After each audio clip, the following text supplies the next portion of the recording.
ગુજરાત વિધાનસભાનું સત્ર ચાલી રહ્યું છે અને આ સત્રના વચ્ચે એક મોટા સમાચાર મળી રહ્યા છે, જેમાં આમ આદમી પાર્ટીના મહિલા નેતા પર જનતા રેડ દારૂના મામલે કરવામાં આવી હતી અને તેમના પર ગુનો દાખલ થયો છે અને આ જ મામલે ધારાસભ્ય ગોપાલ ઇટાલિયાની પ્રતિક્રિયા પણ સામે આવી છે।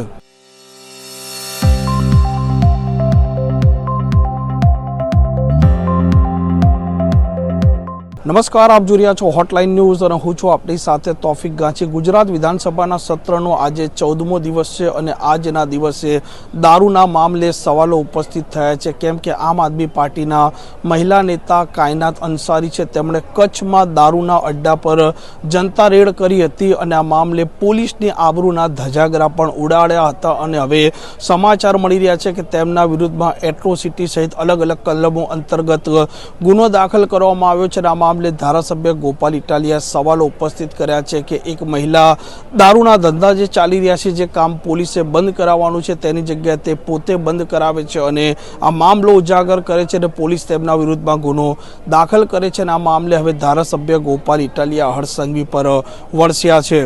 આમ આદમી પાર્ટીના આગેવાન મહિલા એવા ડોક્ટર કાયનાતબેન અંસારી હતા, જેઓ ઘણા લાંબા સમયથી આમ આદમી પાર્ટી સાથે જોડાઈ અને લોકસેવાનું કામ કરી રહ્યા છે।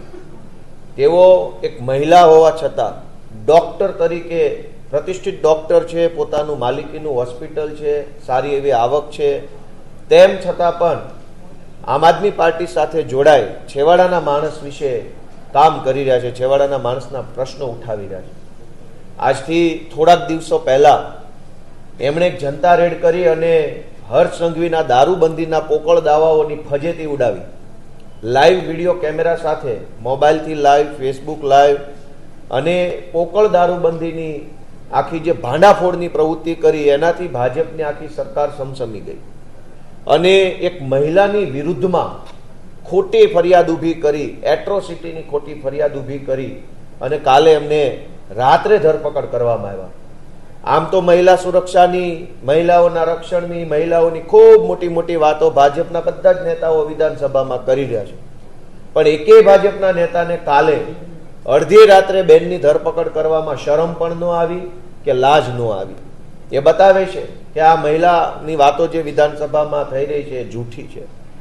દારૂની જનતા રેડ કરે એને તો અહીંયા વિધાનસભામાં બોલાવી અને ગૃહમંત્રીના હાથે એને સન્માન આપવું જોઈએ કે જે કામ સરકાર ન કરી શકી એ કામ જનતાએ કર્યું। એના બદલે દારૂબંધીની, ડ્રગ્સની પોલ ન ખુલી જાય, આ ભાંડો ફૂટી ન જાય અને એટલા માટે જે લોકો જનતા રેડ કરે એમની વિરુદ્ધમાં એટ્રોસિટીની ખોટી ફરિયાદ। દારૂમાં એટ્રોસિટી ક્યાં આવી? કોઈ દલિત સમાજની એક બહેનને ઊભી કરી, હાથો બનાવી, ફરિયાદી બનાવી, ફટાફટ એફઆઈઆર, ફટાફટ ધરપકડ, ફટાફટ કામ। હમણાં જ મેં વિધાનસભામાં પ્રશ્ન પૂછ્યો હતો કે દલિત સમાજના દીકરાઓને ગોળીએ મારનાર થાનગઢના પીઆઈની ઉપર કેમ કાર્યવાહી નથી થતી? 13 વર્ષ થઈ ગયા।